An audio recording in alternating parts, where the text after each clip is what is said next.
show is about to start in 10, 9, 8, 7, 6, 5, 4, 3, 2, 1. Not just smart, they Hilmar. They're not just smart, they're Hilmar. They're not just smart, they're Hilmar. They're not just smart, they're Hilmar. That's right, ladies and gentlemen, fans and friends. We are back once again. I am the custodian of charisma. I am the ophthalmologist of optimism. She is the sultan of sarcasm and the sorceress of sass. I am Brady. She is Danielle. I am the ghost. She is the coat. Together, we are the best friends in all the land. We are the heel marks. A happy new year to you all. It is 2025, and we are kicking it off the only way we know how to, talking about the first Raw of the Netflix era. Danielle, it's on Netflix now. It's wild. It's 2025 now. It's wild. It's So many 2025. things are happening. It's a new era. Yes, indeed. I'm for it. What did you think of the premiere?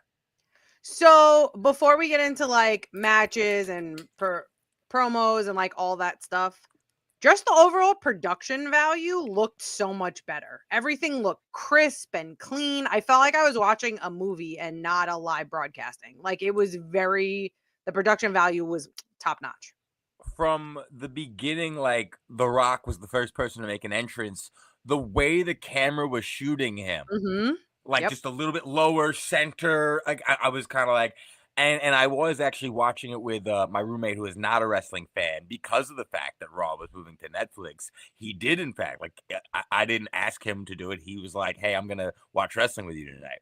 So I wonder, how many non-wrestling fans also did that. Like, or you know, the quote unquote the casual fan, how many of them decided to tune in for this big premiere? And so yeah, the way they started the show off, where I was immediately able to notice a lot of those production changes and a lot of the cinematography changes. So yeah, 100% welcome changes.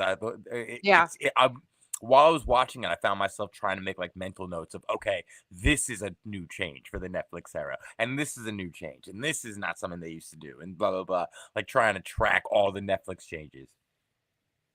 Yeah. I wonder, are they doing pay-per-views on Netflix now? I was trying to figure that out. Or is I believe so. Or whatever. I believe. I mean, that's an interesting like question. And I'm not sure. I did kind of assume, similar to the way when we were on Peacock, we got the PLEs there.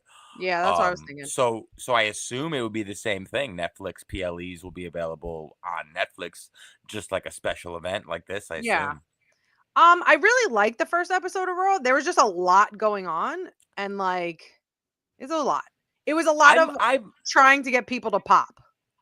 I'm mixed about it, only because it was a good episode of Raw if you felt that the premiere episode should be treated kind of like a PLE, in the sense of it was a 4-match card that was built around, you know, those matches. Right. Similar, like, for example, what I mean by that is on a PLE, if you're not in one of those matches, there's a very good chance you're not actually going to be on the show. Maybe a backstage segment. But for the most part, you know who you're going to see going in. And that is essentially what we got. That's not your normal Raw experience. Normally you go in, maybe you know of 3 matches, but you'll usually get a lot more. And you know that you'll see the majority of the Raw roster, at least the weekly Raw roster, being featured. That's not what we got. So, you know, do I think that should be Raw moving forward? God, no. And on a 3.5 hour show, if like, you're only getting that amount of talent on your show, then that would be a big problem. And I do kind of question why they chose to go that way if they knew that the first night was going to be seen by a lot of casual fans. I don't necessarily know that starting off with a PLE style show is the way to appeal to casual fans, to be honest. Rather, the normal Raw might give you more storytelling, more characters. A casual fan would like the fact that The Rock was there. A casual fan would like the fact that Hogan was there. A casual fan would like. Well, I said casual. Casual fan would like that Hogan's there. A casual fan would like that they were showing different celebrities in the crowd. Like those are certain things that casual fans would love. And to your point, my roommate Will, who I was watching it with, like as soon like they opened with The Rock, and he even said he was kind of like, "Oh yeah, this is who I came to see." I don't know how serious he was or if it was said in jest, but I do kind of think that reflects a bit, immediately you recognize. And so because of the fact that I was watching it with him and wanted to kind of catch him up on stuff, took The Rock coming out as an opportunity to explain to him, okay, and so we're going to see Roman Reigns face Solo's coat, telling him about the bloodline, Solo was his muscle, and now there's like an insurgence catching them all up. And so when the first hour is done, he's able to look at it and be like, oh, wow, The Rock and his family just took the first hour. Because we got The Rock talking for however long, and then Roman Reigns and Solo took the rest of the hour. So it was, The Rock, and I think, and listen, if a casual fan was able to get put up on game in terms of Roman and Rock, which they did have Rock address that Roman was his cousin, put him over as the tribal chief. They even had Rock come out later and afterwards and put him over. So they definitely did kind of try to start off hot with people who are watching it, for a big name like The Rock. 100%, 100%. And that's okay. I kind of agree with you a little bit with the whole, like, so we're only getting 4 matches. Because I would want more, but you're trying to appeal to the casual fan, I'm assuming. And they felt the need to remove the women's intercontinental title championship, where we would have been guaranteed to get ourselves a new intercontinental champion.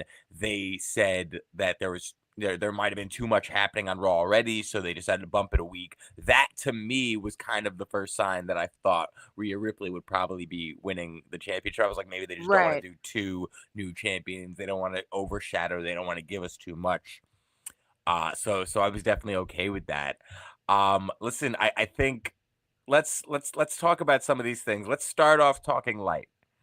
Let's talk about the stars that came out for Raw, because that was fun, and you mentioned it as a way to appeal to the casual fans. Yeah. And I enjoy seeing celebrities that are actual wrestling fans. I don't really like if they start bringing out the stars of like Stranger Things who are just there to promote the new season. I'm kind of just gonna start rolling my eyes. But when we get to see Danielle Fishel, who's a very famous independent wrestling fan, like we know like we know she supports wrestling for the longest. They snub poor Eric. Yeah. Not to mention the fact that like I do like the tag said Danielle Fishel. No tag for him. Also, they didn't mention him at all, and they referenced her as Topanga. If you're referencing her as Topanga, do not ignore that Eric is sitting right next to her. Plays with Squirrels is right next to her. Right. It was a very weird, because I'm sitting there and I'm like, wow, they're not even giving him an intro. This poor guy. it came right after, I believe they followed O'Shea Jackson Jr., who shout out to him for playing the heel, bringing a Lakers championship belt in Clippers Arena, saying fuck y'all. I love him. Shout out. He has the best wrestling tweets. Like, he's my favorite to follow. And he's got a great wrestling podcast as well, which Pat McAfee put over. Yeah. But then you show Danielle and Will, who also have a podcast, albeit it's not a wrestling podcast, but they have a podcast. So once again, just another reason to shout out both of them. Both of them, yeah. I'm glad they didn't like completely remove him from the shot. Imagine like you just kind of see like the half of his face. Yeah, I was like, this poor guy. They're not even giving him a bill. I mean, listen, the highlight of the stars, and we'll get into some of the others that we saw, but the highlight was clearly the I want to say, realistically, it might have been the 3rd biggest pop of the night, Mr. Macaulay Culkin. Oh, I was going to say, it better be Macaulay Culkin. Macaulay Culkin's fantastic. I love Macaulay Culkin. Jey Uso got the pop of the night hands down. Oh, yeah, of course. Honestly, Travis Scott might have gotten the second. Probably. Probably. Yeah, people love Macaulay Culkin. I love Macaulay Culkin. Well, he did a when I went to that like stand up years ago, it was like the Jake the Snake storytelling, and they had a bunch of comedians. Macaulay Culkin stood up and told some wrestling stories and like funny ones too, which I thought was really cool. Yeah. One of my favorite like videos out there from an independent wrestling show is when he gets on the top rope. And I forget it. I think somebody had a ladder and they were holding it, but basically he got to go in there and like hit somebody with the paint can on a string, like he hit him with the Home Alone classics, which I thought was hilarious. I We love like him. As I said, he's a wrestling fan. We know he's a wrestling fan. Yeah, He's been a diehard wrestling wrestling fan. fan. There's shots Forever. of him at show when he was like 8 or 9 or Yeah, they were however old he showing all was. those. Yeah, I thought that was so Also, as 90s kids, we watched a bit of a downfall of Macaulay Culkin, so we're happy that he fucking is killing it he now. got his shit together. Also, I don't know if it's just Macaulay Culkin alone that got the pop. I got to give credit, and this is where wrestling fans know what to do. He did the reveal. He starts off with a hat that says Papa on it. You're kind of like, who the fuck is this? And then boom, Yeah. boom, the slide. He's like, turn. I'm It's here. Like, oh, shit. Yeah. I'm here. The little nod, the kiss to the fans, like it was perfect. He That's how owned you the always know moment. someone's a wrestling fan. By the way, I always forget that wrestling slang isn't part of normal culture. Did you kind of like jump when you heard face and heel in that opening video package? I did, but I was talking to my friend yesterday and we were talking about shit. I can't remember what we were talking about. And I was like, oh my God, I popped so hard. And she's like, Right. popped? And I was like, oh, you don't know what that means. And then I explained it and she's like, oh, that makes perfect sense. I'm like, it does. I was like, I Yeah. just forgot that you don't know what pop means. Yeah, I had to explain pop. I had to explain heel, Mark face, out, turn, mark. mark Yeah, out. exactly. No, Over, being heel- over. Heel isn't really a wrestling term. Heel's right. Heel- Heel's 100% heel's like an actual term. From like But- the 40s, because like when I was Right. doing the Oscar movies, like they're like, oh, he's a heel. And I'm like, Yeah, no, I remember like when we were kids that I would read books that used the terminology like, oh, you're gonna play the heel or he's such a heel. yeah. I think they even said it in like Archie comics too.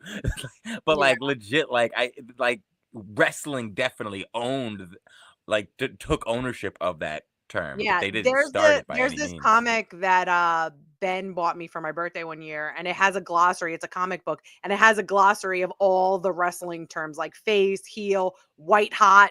When something, because you never hear someone say white hot unless it's a wrestling term. Like you don't really hear that other places. White hot baby face. White hot baby face, yeah. Or generating Yeah. heat, like you don't know that. Which Right. makes sense. It makes sense when you explain it, but yeah, the pop took me off guard. She was like, pop? I was like, oh, or mark out. I was like, oh my God, I marked out so hard. And I'm like, oh, that's not. Now here's the thing, regular. Danielle. I gotta ask you a question because I feel Uh-oh. like you would possibly have insider information. Like maybe you would know things I don't know, or Me? maybe I'm reading into this. I want you to tell me. I'm just looking too into this, and I'm just a wackadoo. Okay. It's the day after the Golden Globes. Uh-huh. Kieran Culkin and Macaulay Culkin are both at Raw after. That is how Kieran Culkin is celebrating his big win. Why is Macaulay Culkin sitting next to Seth Green? Because they're Why best wasn't he friends. Okay, well, why wasn't Kieran there? Why weren't they? Why is Kieran's brothers like all the way on another place in the arena? Because Kieran's not a wrestling fan. Maybe.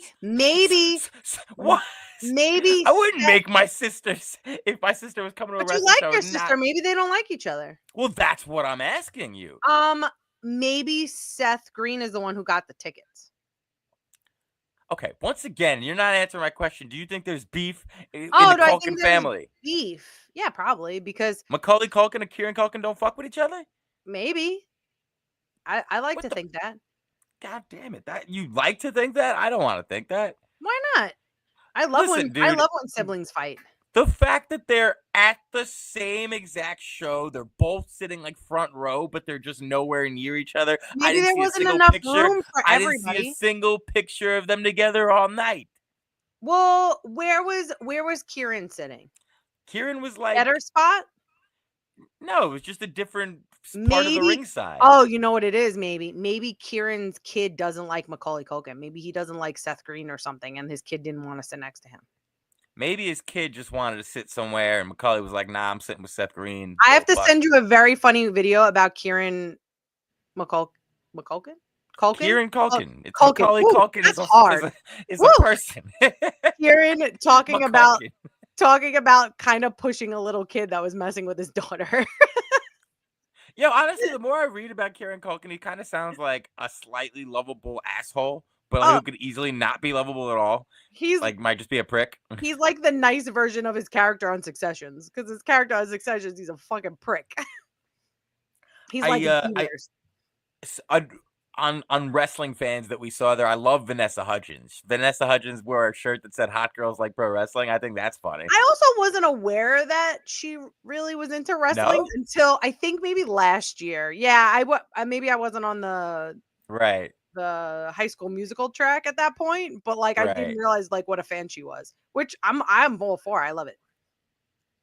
Yeah, no, and I like I said, I like it when celebrities not just come to the show, but actually put wrestling on, like be like, listen, I love pro wrestling. Pro wrestling's fun as fuck. Obviously, Stephen Amell's been doing that for God knows how long. Stephen Amell looks weird. He looks like he's been, I don't know, around the block. He looks like he shouldn't have shaved. Like he needs the scruff. Yeah, he needs scruff. He needs the scruff. And that was a fresh shave. He shaved like that morning. Yeah. So that was a decision. That was a choice. At first I was like, is that Stephen Amell? And then they said his name and I was like, oh. I was like, why does he look like that? Yeah. David Arquette, of course, out there. Of course, he's going to be there. Arquette should have brought his fucking belt on that shit. He really should have. Honestly, if do it. Especially in an arena where a bunch of fans are gonna have belts they paid for, they never won. You won the fucking belt, bro. You won that belt. That's your belt. Who cares? At this point, we're so far removed from it that we all have to laugh at it. It's like you just need to bring that belt everywhere. He looks great, no? And the pictures, bro. If he brought his belt, and he does look great, but if he brought his belt, bro, there'd be a line in the hallway asking for pictures with him. Of course, wherever. He looks fantastic. He ever since was that Scream 5, he looks fantastic. Yeah. Surprising. I was so surprised in terms of all the celebrities. The one my roommate popped the hardest for was probably, other than The Rock, of course, was probably Fluffy.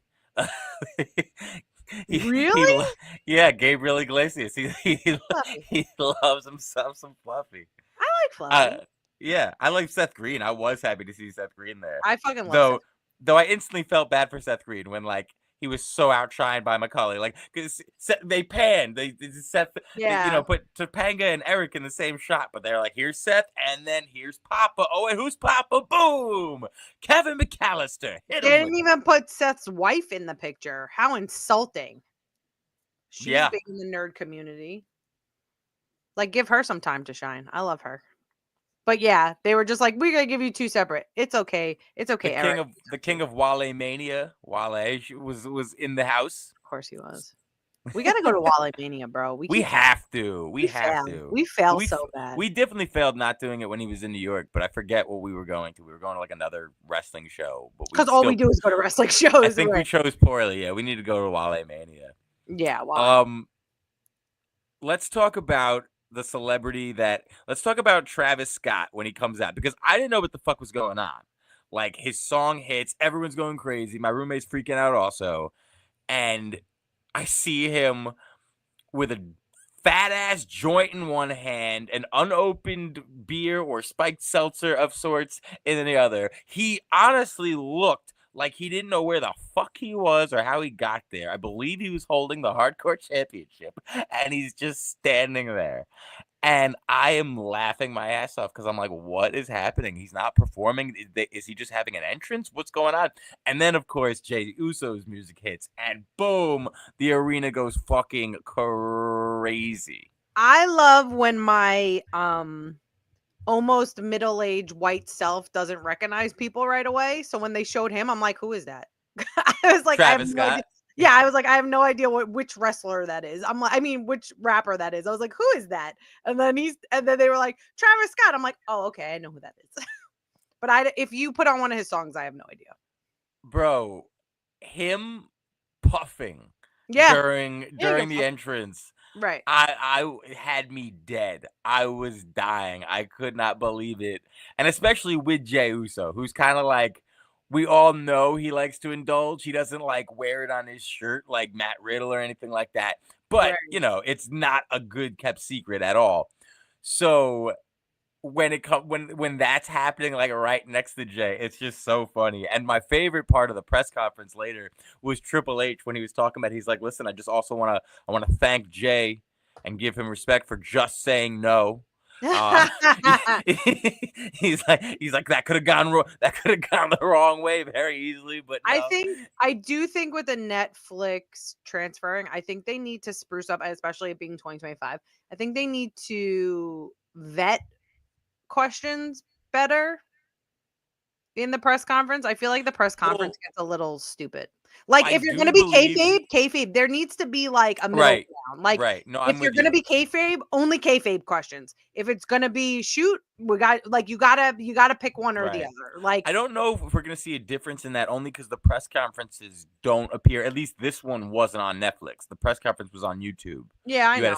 Same as they've always done it. So I don't really expect. I do agree, though. We've been saying that ever since like. Royal Rumble last year was the big one. Royal Rumble last year, when we were watching it after Royal Rumble, we were like, this is a mess. Right. And like we both worked production, like, and been involved with like many Q&As and seen how it's supposed to be done. Like, it's so easy. It's not fucking difficult. Like, who vets these questions before do they even vet the questions? That's the problem. There's no way with the amount of questions we've had. There's no way that they do. 100%. No shit. Either or, AEW and WWE. Everybody needs. Well, AEW is a lost fucking cause because Tony Khan insists on sitting there for the entire. Like, everyone comes and sits next to him, and then people will still ask Tony questions when it like despite no matter what, somebody else will come, they're still asking Tony questions, and it's like, nah, bro. That's why I like how Triple H does it. Everyone else gets their time. Triple H comes at the end. You have questions for me. Here I am. I'm going to talk to you first, and then you can ask your questions. Sounds very professional. Right. Exactly. So, like, as long as Tony insists on sitting next to the people for every fucking time, and especially, it would be one thing if Tony was there for moderation purposes, but we've watched him sit next to CM Punk as he goes fucking crazy and says God knows, whatever the fuck he feels like, and Tony Khan just kind of sits there apologizing or whatever. So or someone like being like, do you think it was the right call to have them win? That was so dumb. Oh, so sloppy. Do you think about making an audible during the match while fucking Keith Lee and Swerve are sitting right next to him with the championship? And it's like, what? So while they were talking in kayfabe. Yeah, so dumb, so dumb. But Jey Uso also in his Raw Talk interview with Big E and Wade Barrett, they were joking about it, and he was like, I smelled it, I didn't inhale it. I smelled it, I didn't inhale it. He's like, I thought I had to go to work. He's like, I had to say no. And then they were like, because the kids were there, they were like, well, hopefully you were blowing it away from the kids. He's like, nah, I was blowing it towards me. Jey Uso's so funny. He's so silly. Bro, he's silly, but let's talk about this. Jey Uso's over as fuck. People love him. Like I had to explain, like, because he's talking about, was like, well, listen, your boy Jey Uso is with the demigod Travis Scott or whatever. I'm like, listen, Travis Scott's awesome. He got a big pop too. But every single thing you're hearing that happened after Jey Uso's music hit, this is all for Jey. This has nothing to do with Travis. This would be the exact same thing. Jey Uso started the year off with one of the best entrances I think we're going to see all fucking year. Possibly we end this year. It is the best entrance because the energy was unmatched. Travis added to it. This also shows that how important entrance music is. Mm-hmm. It's so important to get the crowd behind you and stuff, because stuff where it sounds silly, but stuff where Jey Uso lacks, it makes up for in his entrance, because everybody can't wait for that entrance and to be a part of that entrance and to do all this stuff. Like Finn Balor's entrance when he just lifts his arms up in the air. It's a big thing. These little, and like the Jey Uso one, don't get me wrong, it's a bop. But at the same time, being in the crowd and being able to participate in the entrance, that's what makes it fun. His entrance, and especially this is, I believe, the second rapper they've chosen to involve. I think Lil Wayne was the first. But his entrance does feel like a concert. Yeah, of course. Like everyone's up. The hands are up. People, I do believe the casual fan, when you're watching this, you probably at first thought that the huh, huh, huh, was like a part of the song. No, the crowd's fucking ad-libbing the Yeah. entire fucking song. They're yeeting, they're ad-libbing, they're high-ing, they're putting their hands in the air. Nobody's sitting down. Everyone's losing their fucking minds. The camera pans were fantastic, like really taking us there in the middle of the Right. crowd. Absolutely. At some points you could see Travis Scott literally looking shook, like he couldn't believe what was happening around him. You could see Jey Uso kind of directing him like, yo, here we go. Okay, stop, hold up, wait for it, let's yeet. And then like when those yeets start, like it's just fire. It's a shot of adrenaline into the entire arena. Of course. And what makes me so happy about this is I know like a lot of times because the Usos were built up together for such a long time and probably will go down as one of the greatest tag teams of all time. You get nervous when they were, if not the, when they were separating, people were nervous because they were like, are they going to be able to be okay as just, just one Uso, and this just shows, yes, 100% because everyone is behind Jey Uso. Everyone's behind him. Yeah, no, they've done a fantastic job of building it. I do worry, and this is another conversation for another day. I do hope they start doing something with Jimmy individualistically, because I feel like they didn't. Like Jimmy Uso came back, that his big return for revenge, but immediately he's kind of like Roman's new right-hand man, and then boom, now we just see him with Jey all the time. Jey's still very much doing his own thing. Jimmy doesn't feel separate. I almost feel like the only logical way they do this is we get another Jimmy Uso heel turn, possibly so that they can rematch it at WrestleMania again. Maybe they want to run that one back. Everybody wants to run that back. Well, listen, once we learned, like very shortly after Mania, how many injuries Jimmy Uso just had at the time of that match, I gotta be honest, like that's gotta be, and like if you go back and think how slow they were and like it seemed almost awkward at certain points, guarantee you that guy was fucking hurting. And didn't want to miss Mania, so nobody probably knew except maybe Jey. So yeah, I wouldn't mind them running that back and giving everyone what we really thought we were gonna get from that. But at the same time, I'd love to see Jimmy make it on his own as a babyface singles because he was set up for that. The second Solo attacked him. And for that, so I hope we get more from Jimmy. But right now, for Jey, watching him just become like literally the clear as day #1 babyface on the show, if not the fucking company. I don't care that Cody Rhodes has the championship. Jey Uso is way more loved right now. 100%. Like he just is. Like super over, and seeing him get the big win over Drew McIntyre. Yeah, he's also like relatable. He's like that doofy friend who's like super fun and always he kind of reminds me of you. Like you're that friend that's like always down to party, always gonna have a good time, always gonna play the good music, always gonna have good bops. Like yeah. Oh, stop. You saved that real nice. No, but I mean that. Like I'm just saying you started with doofy. You started with doofy friend, and then you're my doofy silly friend. Like you definitely are. But like listen, I'm goofy. I'm not doofy. Get that shit right. Sure. How dare you? Sure. How dare you? Sure. But, like when you go to a party, like if you're going to a place where they're playing music, Brady's coming because you have to have Brady come because Brady's going to get everybody riled up and he's going to dance to his own thing, which makes you want. Jay's also, there's something relatable to him because you can tell he never really, I don't think he really actually thought he would get past the tag team wrestler. At 100%. Like, I don't know if he knew it was going to be him and his brother the entire way. He's the underdog you root for. Yeah, I think, and the truth is, like tag team wrestlers, especially like brothers, especially twins, it is hard for them to actually get a singles push and be separated and actually rise up the ranks, such as like an Edge or a Jeff Hardy. I mean, we're talking very rare when we talk about true tag teams birthing single stars. Yeah, like the Miz is still trying to get back. You know what I mean? Like it's constant 100%. Struggles. But yeah, watching Jey do it, get the big win over Drew McIntyre. Love watching him get some momentum going into the Royal Rumble. He should be Final Four. He should be Final Four. I'd love to say that I realistically think he has a shot at winning the Royal Rumble. Sadly, I don't. It's nothing against him. I just don't think he's main eventing this year. Like I said, I think there's a better chance of him facing like a Jimmy Uso or even him versus like Solo or Jacob, something like that. hell, possibly the three of them, maybe Jacob, Solo, and Tama versus Jimmy, Jay, and Sammy at WrestleMania if they stretch this out. I don't know. It's with Roman Maybe. beating Solo, and let's talk about that. The opening match, tribal combat for the Ulafala. Roman Reigns taking out Solo Sikoa, finally getting his Ulafala back, finally being acknowledged as the tribal chief. Actually, I'm sorry. Before we talk about it, let's talk about The Rock, because he's No. getting because Rock then comes out after Roman wins, right? Acknowledges him. Rock actually acknowledged him beforehand. And I want to get your opinions on this, because I thought a lot of people were talking about, wow, The Rock's just all of a sudden ignoring everything he did. He's calling himself the final boss, but he's not the final boss.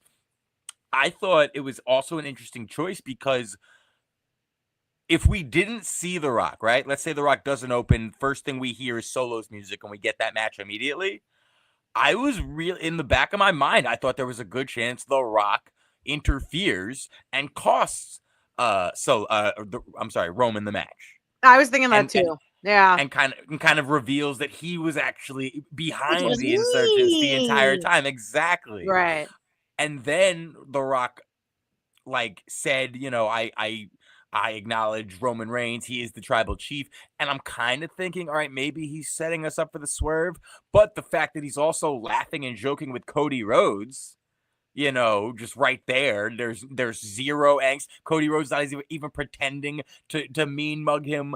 It just, to me, screams, okay, maybe Rock doesn't have a WrestleMania match. He's not coming back for that. So he's just the CEO or whatever his position A is. lot of people are hoping tribal chief versus head of the table shit. And I'm just like, what does he call himself?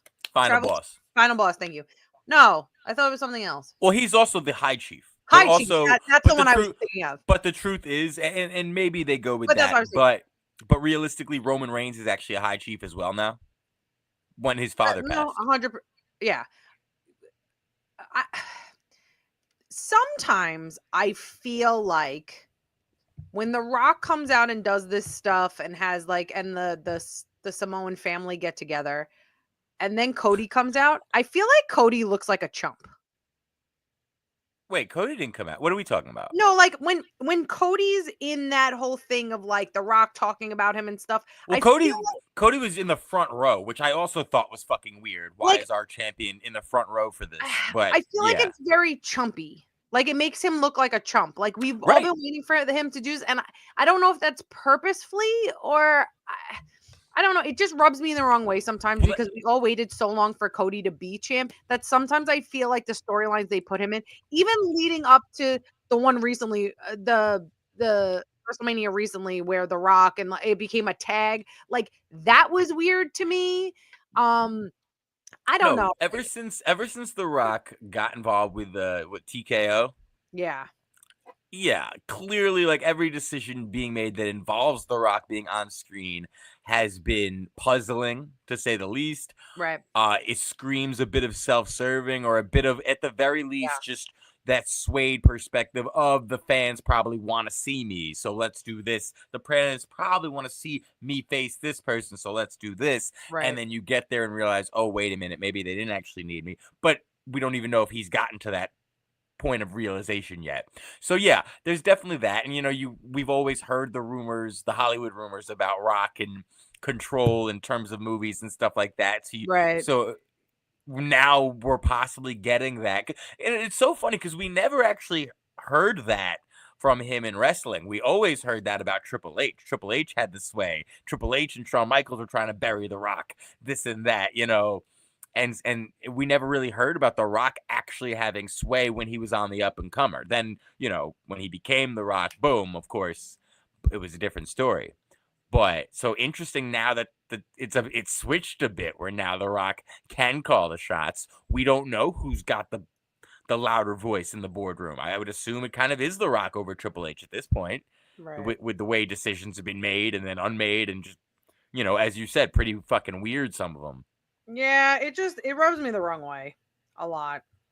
I know I don't know. No, I get it. And I feel like having him be in LA for the first Raw on Netflix, let's be real. We knew that was going to happen. It had to happen, and it is what it is, and it's fine. Right. I do think it went on a little long, but once again, we got to know that this was a show that was going to try at least a little bit to appeal to casuals while also appealing to wrestling fans with the PLE style show format. So you got to give him The Rock, as you said, got to give him John Cena. I definitely, so I get it. Let's talk about John Cena. I thought the beginning was a little slow in him saying thank you like 17 times. But it's probably emotional, I guess. This is the last time he'll be in that arena as a wrestler. Yeah. It was a little slow, and I know he was trying to get the crowd going, but yeah, it did take a little bit of, Right. And so I did enjoy where he went with it, where at first I thought he was kind of pulling a Cody Rhodes in AEW, where he says, listen, I know everyone wants to see me get 17, but I will not be challenging for the title while I'm here. Which I thought would have been interesting. I don't know how much I would have liked it, but it would have been interesting. But then for him to take that and be like, listen, I just haven't deserved it. Was it just me, or were you shocked by the amount of days he said that number that he said had been since his last win? I don't know the exact number, but I think it was it was more than 2,300 days. I know that much. Yeah, that's a lot. I mean, I guess it makes sense because I mean, if wait, was it a single win he said? I can't remember what he said. I'm pretty sure he said it's been 2,300 and whatever days since I last won a match. But didn't he have a match with R-Truth? Like, didn't R-Truth come out and help? Like, he helped R-Truth, or technically that's not R-Truth match? So maybe he did mean single, or maybe was it the last time I think he said last time I won a match. Let's see. I do remember something with Cena and Truth, and yeah, Cena being like the mystery partner in that after Raw. They must have won that match. So maybe you're right. Maybe he was talking about last time I won a singles match. But still, that is a long time. Okay, so John Cena's last singles win came back in 2018. That's a long time. Yeah. So I liked how he was explaining, listen, I haven't won a match, and he could have, and maybe he will next time, like, actually list, like, Austin Theory beat me, Solo Sikoa beat me, like, all these people have beat me, so I can't challenge for the title.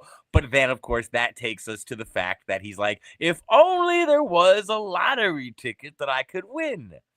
If only there was some way that anyone had a shot. What a plug to his movie, too, that movie with the lottery ticket. I was like, this man forever plugging. Get out of here. Get out of here. It's funny because I thought lottery ticket was such a brilliant way to refer to the Royal Rumble. But until now. Until now, indeed.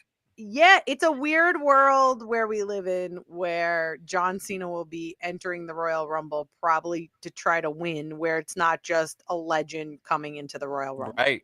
No, it's 2025, and I truly believe like the two best chances, the two biggest front runners for Royal Rumble winner, I truly believe the winner is going to be either John Cena or CM Punk, and it's 2025 Did not have that on my bingo card, man. Right?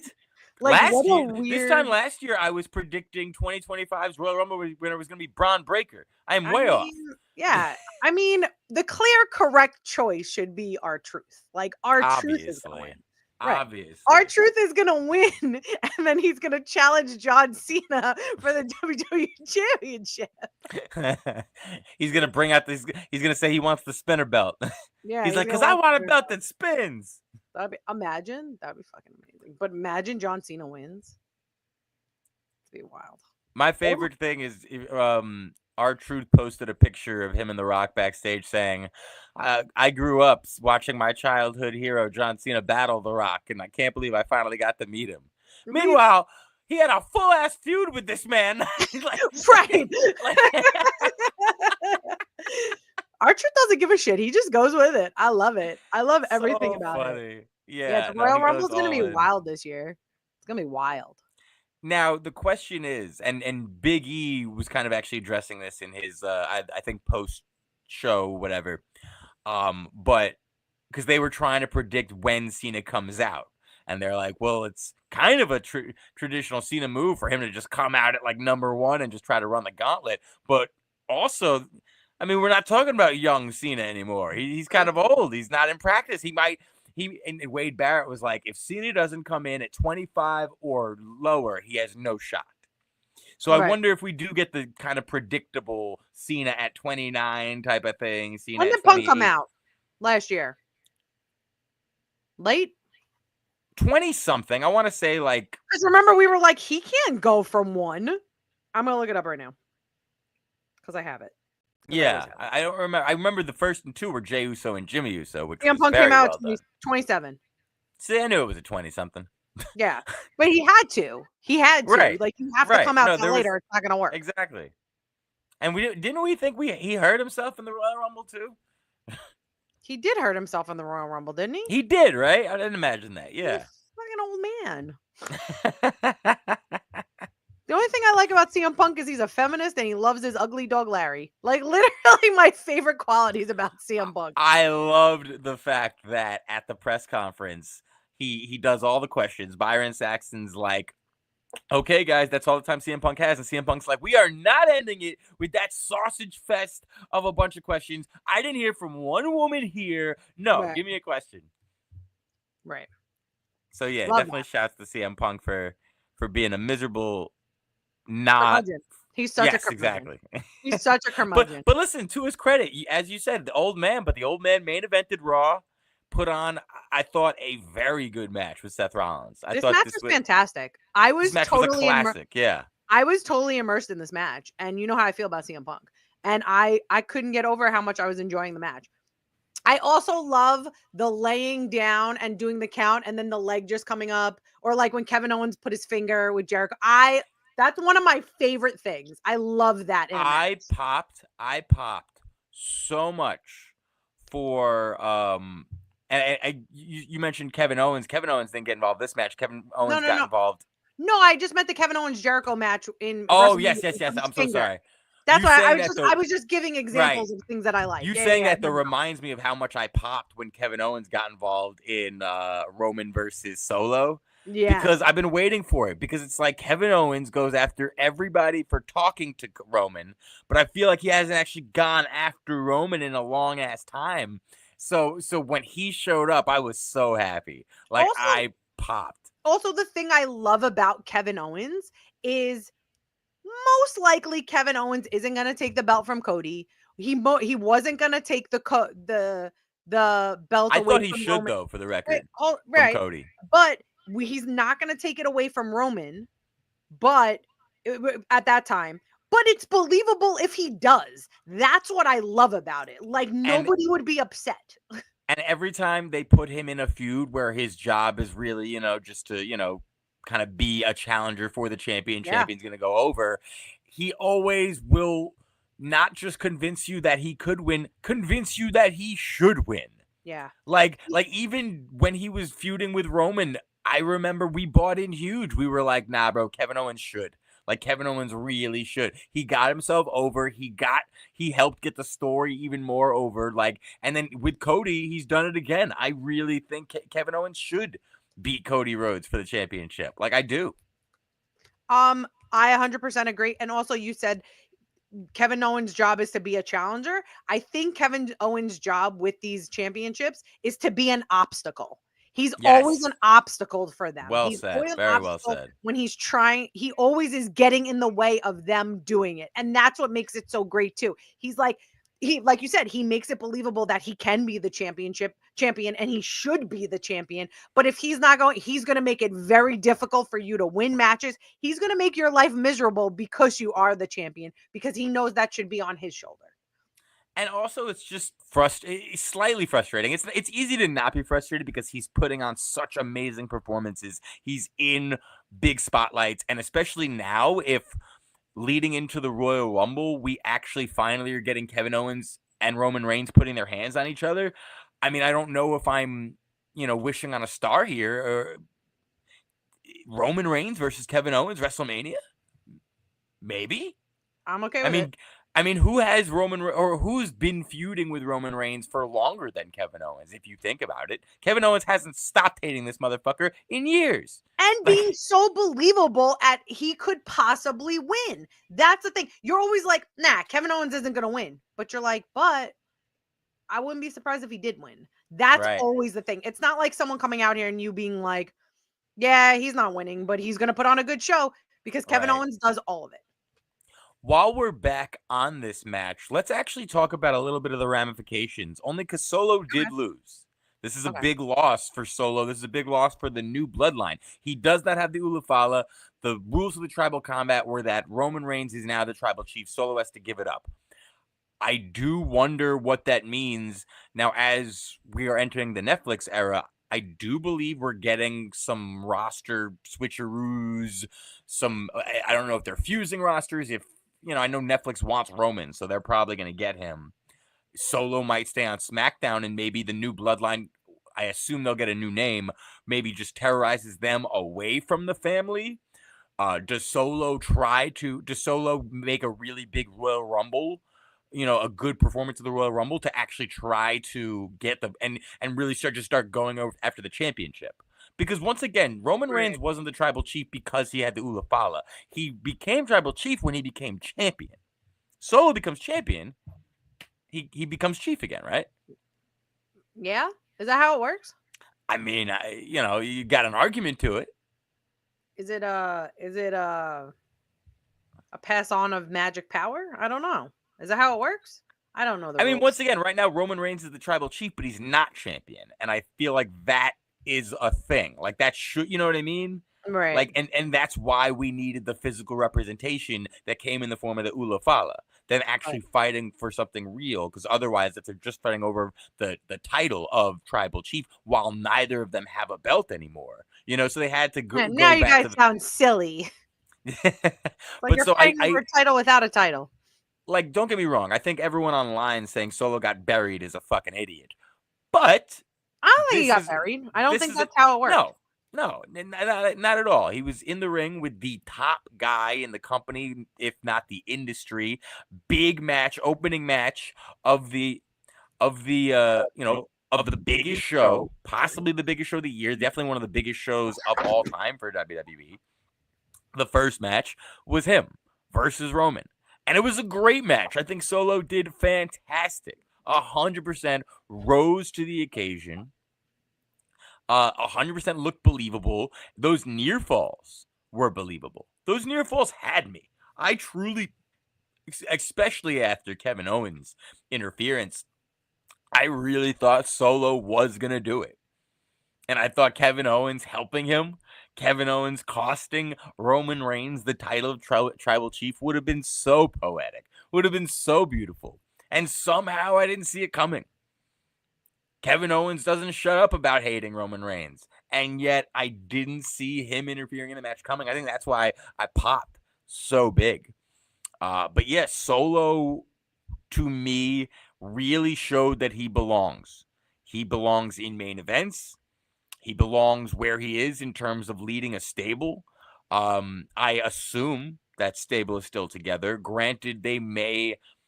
I'm curious if they do actually decide to try to give us reasons or, as to why his group is continuing to follow him now, because he did lose. He let them down. He lost the Ulufala. He is no longer the tribal chief. Now, does he come up with a new nickname, a new title for himself? Does the stable come up with a new name? I predict destruction in their future. I think they're going to have to heat the group up again fast, because we've seen them recently lose titles, and now we've seen them lose, tag team matches against the OG bloodline, and now we've seen him lose the tribal combat. So a lot of losing for Bloodline 2.0. And the only real thing we've ever seen them actually accomplish has been ass kickings. You know what I mean? So I feel like that'll probably be how they heat them up. I don't know who gets the ass whippings, and I don't know why. I kind of do feel like the families will have to split now, though. I think Solo will stay away from Roman, at least for now. And as I was alluding to earlier, if a brand split, if that's how they do it, where they just get him on different shows. I'm very curious, and I don't believe that that Solo is in trouble, in any way. But I do believe that this is a big turning point for him. WWE has to do something with them to make the fans invest and care, because and keep him relevant and keep up there, because he has been involved in one of the top programs for a while now, wrestling with Roman, wrestling with Cody, wrestling with the top guys. Now that he's done with Roman, who Solo, who Jacob targets next says a lot about where they're going. Do they become just another mid-card stable? God, I hope not. I don't think that will happen, even if that's the plan for now, because Jacob Fatu is so good. And as I said, I was very impressed by what Solo did in that match. Also, love that they're letting Jacob talk more now. Love that Jacob Fatu. By the way, for the record, all you listeners, Danielle had to go for a way. I don't want you to think that she's been sitting here begging to speak, and I just haven't shut the fuck up. Raising my hand. No, Danielle's finally back. Danielle, I've been ranting about how good I thought Solo did in the match. Yeah, I thought he did too. Thought he totally belonged. I came in on the Jacob thing, and I was like, for a while, I didn't even know Jacob could talk. Jacob's such a good talker. But I meant talk as actually speak. Right. Not even just doing a promo. Sorry, I ran outside. It's so cold. Yeah, no, it's so brick out there. Probably feels like it's 6 degrees. Yeah. But yeah, so I do think it's I do think we're gonna. It's depending on what they do with Solo, who they attack, who they go after, who they're challenging, what the goals are for this new group will let us know where these guys are going in 2025. Because I hope they're able to feel as meaningful as they did when they were taking out their family members and proclaiming tribal dominance. Right. I think Solo. I also think Solo's doing. It's bad wording, but I think Solo's doing what he is supposed to be doing. You know what I mean? He's generating heat. I don't think he got buried. I think he did a fantastic job. He's doing a fantastic job at what he's supposed to be doing with this feud. He's not supposed to be just coming in and doing all this dominant and doing all this stuff. He's supposed to be doing this, generating heat, making us not like him, and battling for respect, if you will. So I think he's doing great. I do believe that in the story, it's he needed to lose, because the truth is, the story they've been telling us is that Solo he was in line. Solo was next in line, but he didn't wait his turn. He got too overzealous, and he decided to get too close to the sun when he wasn't ready yet. And so Roman and the wise man and everyone in the OG bloodline had to kind of smack him down a little bit and say, listen, little brother, you're not there yet. You were supposed to be next in line. You might be next one day, but not yet. Not right now.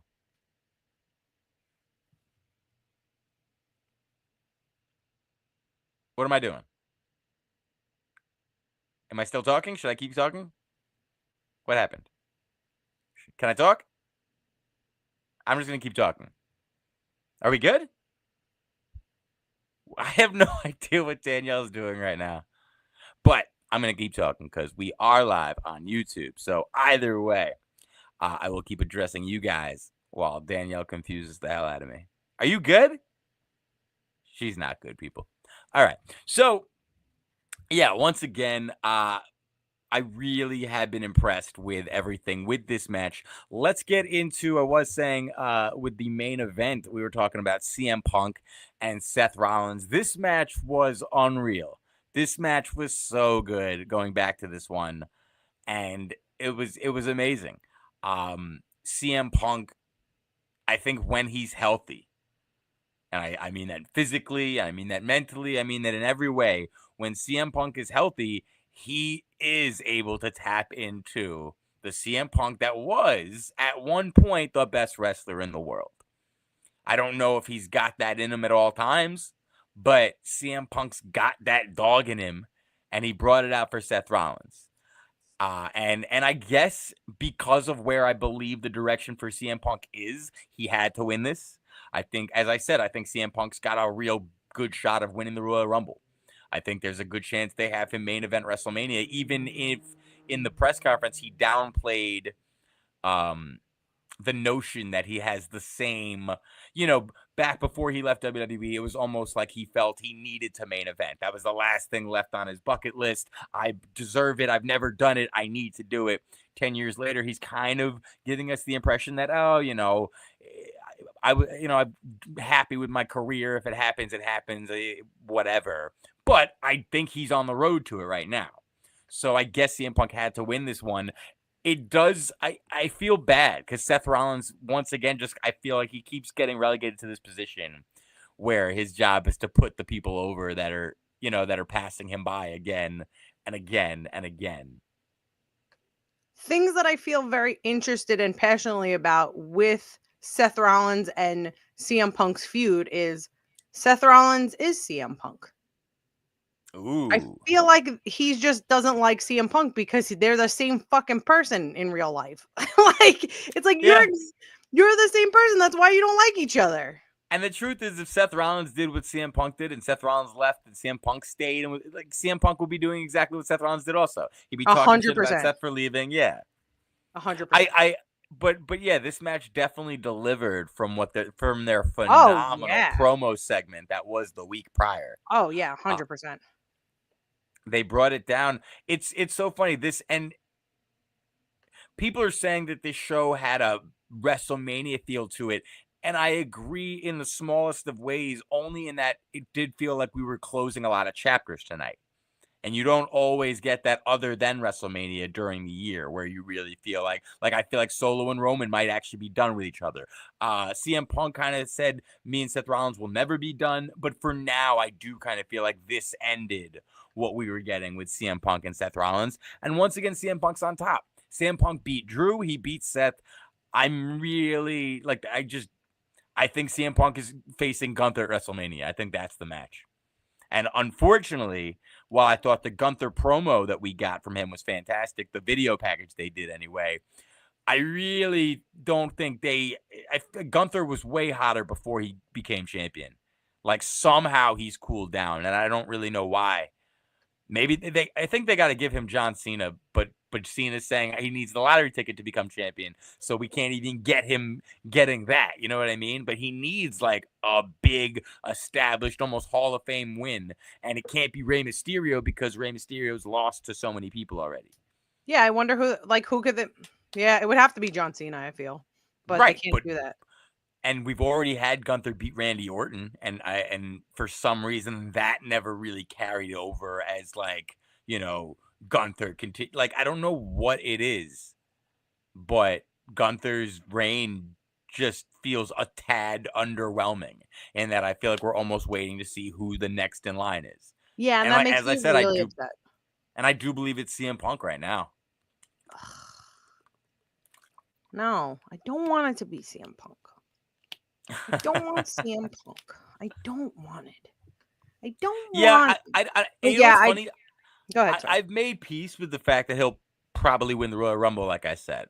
Yeah, and that means he'll probably go on a main event WrestleMania. And I'm okay with both of those things. But I do truly believe he should lose in the main event at WrestleMania. And I don't often feel that way about most Royal Rumble winners. Usually I go into WrestleMania thinking they should win. I think his story is to win the WrestleMania, get to WrestleMania, but fall to Gunther. He should be putting Gunther over.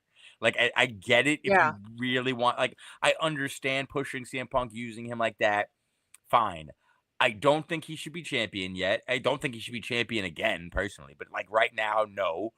And someone like Gunther, who is still very much the future, but also the present, shouldn't be the one putting Punk over. This is some Kofi to Lesnar shit all over again. You know what I mean?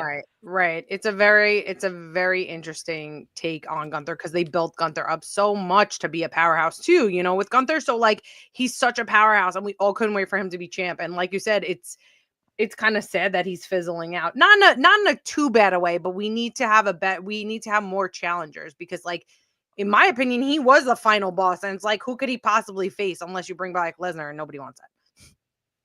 Right. Right, exactly.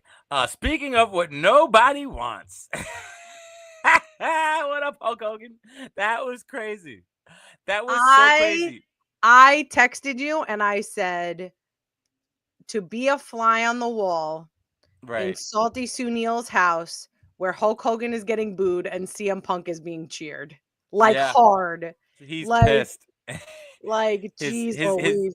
Did he's someone check on pissed. Sue Neal? We didn't check on him. We should have. Oh God, yeah. I Oh hope he's man. doing okay. Oh man. So listen, here's the music hits. I'm watching this in my living room. I literally screamed, "Fuck! Fuck!" Like I was just so mad that we were getting him. So mad that we're getting him actually, like, his music's playing, he's coming out in front of the live crowd. I feel like people forget because he's been in the public eye in the past year.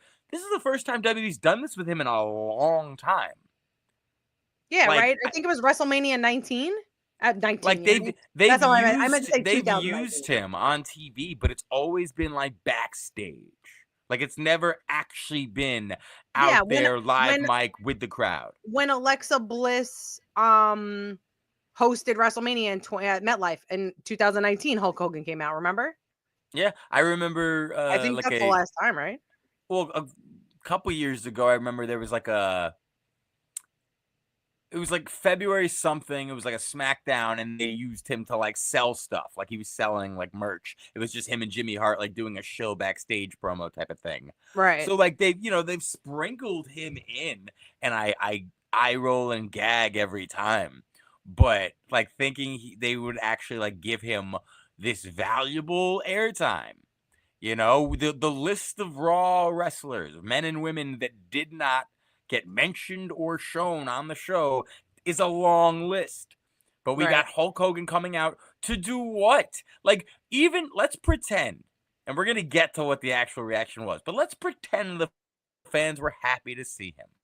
Yeah. What the fuck? Like, why? Like, he came out to say thanks for sticking with me this whole time, which was hilarious as they're booing him out of the fucking building. Like, nah, bro, we haven't stuck with you in forever. Talking about how the fans have been my best tag team partner. And sorry, bro, not really. But now Netflix is our best tag. Like, what? We know we're watching Raw on Netflix. We didn't need this crazy old fuck to come out and say Raw is Netflix. Like that was the most nobody cares about Hulk Hogan like anymore. nobody asked for that. And it's not even him being in the light the past year or any of that bullshit of recent. It's when people haven't been behind Hulk Hogan. Right. And that's like what I'm saying. I feel like and I feel like that's why, and everyone's like, you know, saying, oh, it's political. No, it has nothing to do with politics. Undertaker got cheered. Hell, I'm sick of people always like, and I don't even know, we don't have to go to Undertaker first. Triple H got cheered. Okay, Stephanie McMahon and that fucking weird smile of hers that doesn't fucking move. She got cheered. We all know who they voted for. So it has nothing to do with that. It's that we know Hulk Hogan is a racist. There's documented proof of it. He never apologized. There was no repair. There was no remorse. So, nah. Like, I'm good. I'm good. I don't want to try his Bud Light light beer. I don't want to listen to him talk about nothing. Recycling the same shit that was popular in the 80s, that was going mild in the 90s, and it was a miracle that he was able to pull off a 2000s run. Yeah. It was a miracle that he was able to introduce himself to the new generation of the 2000s with a fucking VH1 reality show. Okay? Like, he got so much longer of a run than he ever should have had. But it's over now. From the words of our dear friend M2J, but with different inflection. Yeah, Hulk Hogan. Fucking A. Like, yeah. In the words of Corrupt, it's over. It's over now. Move over. It's my turn now. You sang more in this episode than I did in any episode. I don't know if that's true. I didn't sing it all this episode, and I sing every episode. Well, yeah, but you said I've sung more in this episode than you have in any episode, and I don't think we've reached that point yet. You've sung a lot in many episodes. I love a lot. Yeah. I didn't even do a John Cena song thing, and I always do John Cena.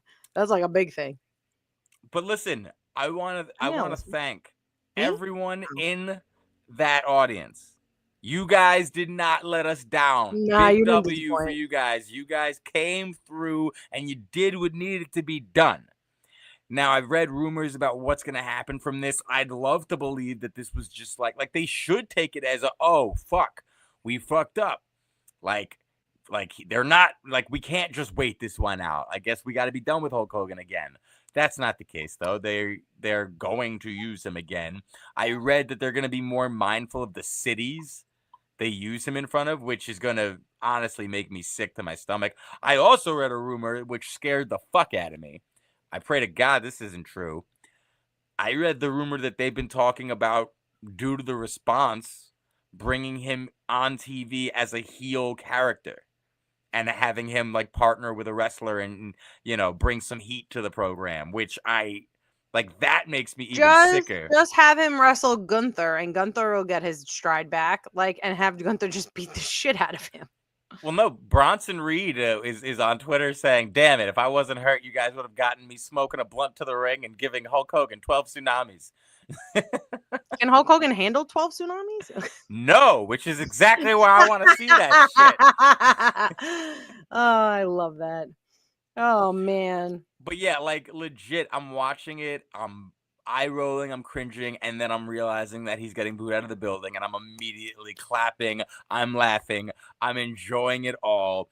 That clueless old fuck didn't look like he, like, and so if you hear it, wouldn't you stop thanking the fans for being your biggest supporter? Wouldn't you not say thanks for sticking with me through thick and thin, as they're literally telling you to get the fuck away from them? Yes. There's so many reasons why a wrestling fan would not like Hulk Hogan. Like, there's just so many. And it does, you know what I mean? Like, you can pick one. So, I like, hell, what he did to TNA is enough is enough reason for me to not want to see him talk about how much he loves WWE and yada yada yada. So, like, nah, bro. Like, I'm over it. I'm over you. Nah, Please bro. stay away. Nah, bro. Get out of here. We don't want to like, see watching him get booed was fucking hilarious. Highlight of the year. But nah, like, please stop. Please just stop. There's no, like, he brings nothing to the program. Yes. At all. I think that's the big thing. He brings nothing to the table. Yeah. Like, and he hasn't in decades. And putting people, like, I understand The Rock, because The Rock is still a little bit, The Rock is pretty much still relevant. John Cena is still relevant. You have all these other people that probably were like dying to be on the program yesterday, and instead you wasted people. You bumped people for that. Chad Gable. Yeah. I'm sorry, not Chad Gable. The New Day was supposed to face Rey Mysterio and a mystery partner. It was rumored that was going to be Penta. I believe that match was at least hinted that it was going to be on that show. No mention of it. And now we don't even know if that match is happening again. Chad Gable was able to get a backstage promo in on the show. Thank God we got to see him for a little bit.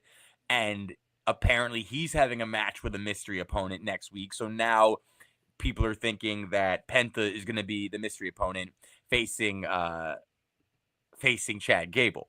And people are shitting on that because, like I said, it was alluded to the fact that he'd probably be Rey Mysterio's partner. I personally think him facing Chad Gable is a much better thing than just once again bringing in a luchador and pairing him with Rey Mysterio in the LWO.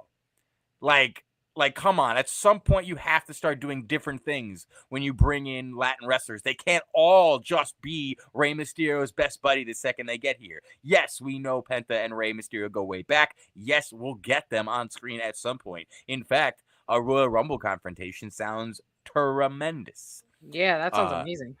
Now, granted, I want way more for Chad Gable than him being the guy fed to a brand new debuting superstar. Right. But those guys are going to put on a banger, and unfortunately, the way they're booking Chad Gable as the heel, at least for now, is as the guy who's going to make the fans want to see him get his ass kicked, and then he's going to give them what they want. like he gets the heat for him and his squad, and then they get the beating by somebody. Yep. And I do believe they're going to go back to the well and let Otis finally get a once-over on Chad. I feel like they're starting to bring those guys back. Man, they failed so miserably on that. Yeah, hopefully they redo it. Hey, listen, what if Chad Gable and Otis fight each other at WrestleMania? I mean, that'd be cool. I'd be okay with that. I mean, I'm not super hopeful, but I'd love it. Yeah, I like it. I don't. Watch. Instead, it's going to be Chad Gable teamed with American Made to take on Otis, teaming with Rey Mysterio and Penta. I don't want that. And then the LW is going to turn on Rey Mysterio because once again he chose a brand new guy over any one of them for tag team partner. I don't want that. Did you want a new women's world champion? Yes. And you got it. Man. More. Rhea Ripley, man. Let's talk about it. I love her. I love She's her so good. So much. Rhea Ripley also like transformed her body. Like she was already in shape and now she's like in tremendous shape. She looks friggin' amazing. Yeah, she does. I love her. I think Liv Morgan did a fantastic job with the Liv Morgan Revenge Tour. You know, she came back from an injury herself. A lot of time off. It was last year's Royal Rumble that she came back on. Right. Not many people. We didn't really know what the direction was going to be for her. Rhea Ripley obviously gets injured in the beginning stages of that, and I think both women took the ball and ran with it from there. With Liv Morgan obviously taking the new character, taking the new personality, the Liv Morgan Revenge Tour to new heights. Rhea Ripley now having to be the babyface, trying to get back everything she lost. You know, everyone talks about how Rhea Ripley's always like unbeatable, unstoppable, like Teflon, but we also saw her be vulnerable. This is Liv Morgan took everything from her. Yeah. So she lost her family, she lost her man, she lost her title. So we saw her get her title back. She even joked at the press conference that she was going to be rubbing it in Damien's face now that she's champion again. And he's not. It's like, you ain't champion. Get out of here. I don't know what that accent was. I love their friendship. Oh my God, I'm obsessed. I love them so much. Yay, friendship. Yeah, they're the classic yay friendship. 100%. 100%. Like, besides us, because we're the of course. We are the OG yay friendship. Yeah. We are the This is another case of where, as I said, I think a chapter closed. I don't expect Liv Morgan and Rhea Ripley to be coming for each other anymore. I am curious as to who the new number one contender will end up being for Rhea Ripley on the road to WrestleMania. Who will win the Women's Royal Rumble to face her at WrestleMania? Speaking of who's going to be facing for the Women's Champion at WrestleMania, we got to talk about something before we call this a show, Danielle. Okay. What time is it? You have the clock?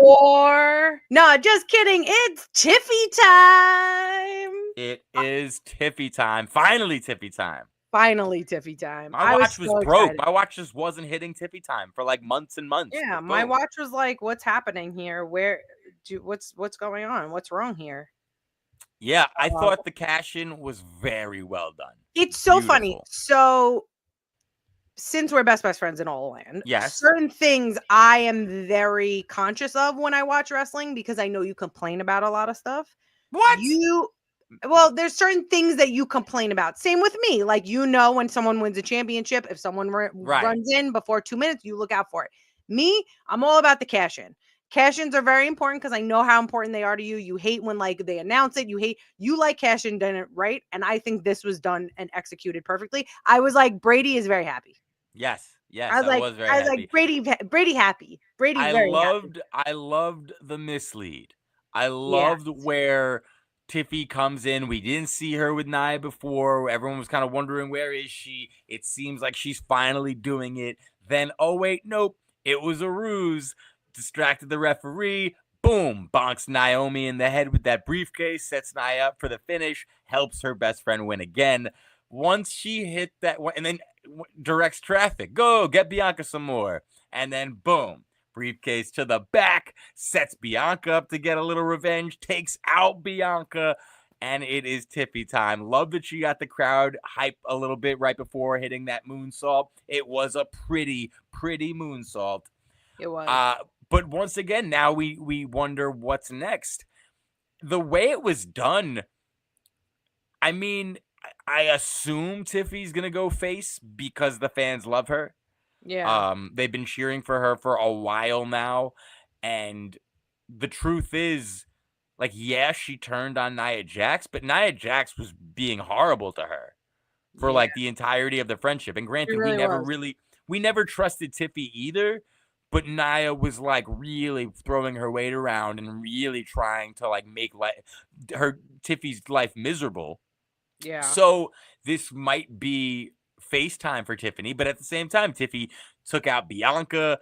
There's a whole lot of people on the, and SmackDown's been doing, in fact, WWE's been doing a great job of having wrestlers keep that same energy. Yeah. For lack of a better term. Whereas, you know, like Bianca still barely trusts Bayley because of all the shit she put her through when she was with Damage Control. They don't just magically forget these things because you turn face or heel.